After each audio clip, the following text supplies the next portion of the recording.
That's a very interesting question, and the simple answer is there isn't one overwhelming argument that makes the link between ancient Rome picking up the gladiators in 264 BC, which is where we have our earliest account of it occurring, and who gave them that idea exactly. There isn't that, but there are some elements floating around that sort of chime elsewhere. So for example, you can look in Homer's Iliad and the games of Patroclus, the funeral games of Patroclus.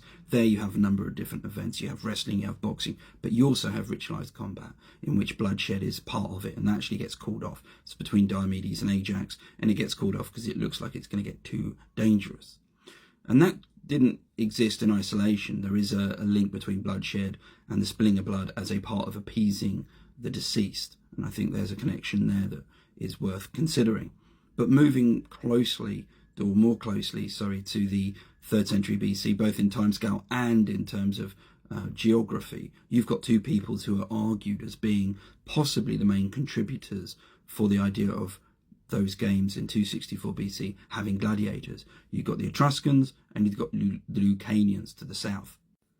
The argument for the Etruscans, I think, largely sits on the back of Etruscans having a reputation for having influenced Rome. So I think that carries a lot with it, because when you look at what the Etruscan evidence is, it's not as conclusive as you might want it to be. There's a fresco in the Tomb of the Augurs where you have two men wrestling, and this is set at a funeral, apparently, which meant that you do have evidence of funeral games where people were performing physical activity against each other.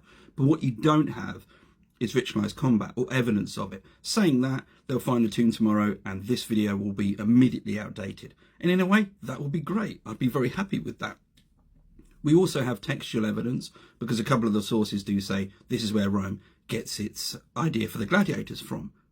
In stark contrast, the Lucanians to the south don't have that legacy of influencing Rome, but they do have some good evidence themselves.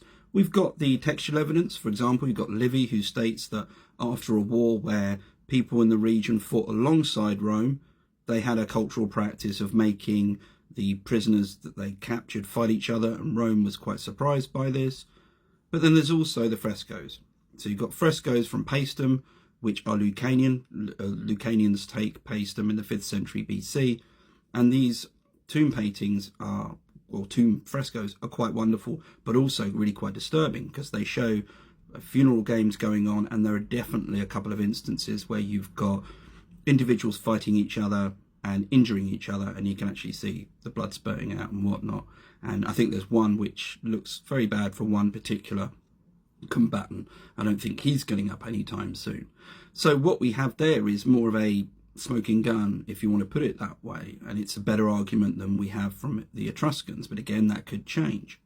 There is also one other piece of evidence, or possible piece of evidence, to support the idea of Rome adopting the gladiators in 264 BC from the south, and that actually sits with the individuals involved themselves in those funeral games of 264 BC, because Brutus Pera has two sons, Decimus Junius Brutus and Marcus, and Decimus is linked to a number of campaigns, or seems to be linked to a couple of campaigns in southern Italy. So you could kind of make a very speculative argument, possibly, that after witnessing this type of activity going on in those regions, Decimus decides to showcase them at the funeral games for his father, to give it a bit more oomph, as it were, and perhaps also advertise his own successes. And in fact, that wouldn't be anything unusual, because one of the big features of Rome and its love affair with the gladiator is that in the 1st century BC in particular, things really ratchet up when it comes to politics. Gladiators become very much a political opportunity for certain individuals. Julius Caesar. Anyway, I hope that makes some sort of sense, and thanks again. It's a great question. Always, I hope we'll find something, or something will get unearthed, discovered, that gives us a bit more of an answer.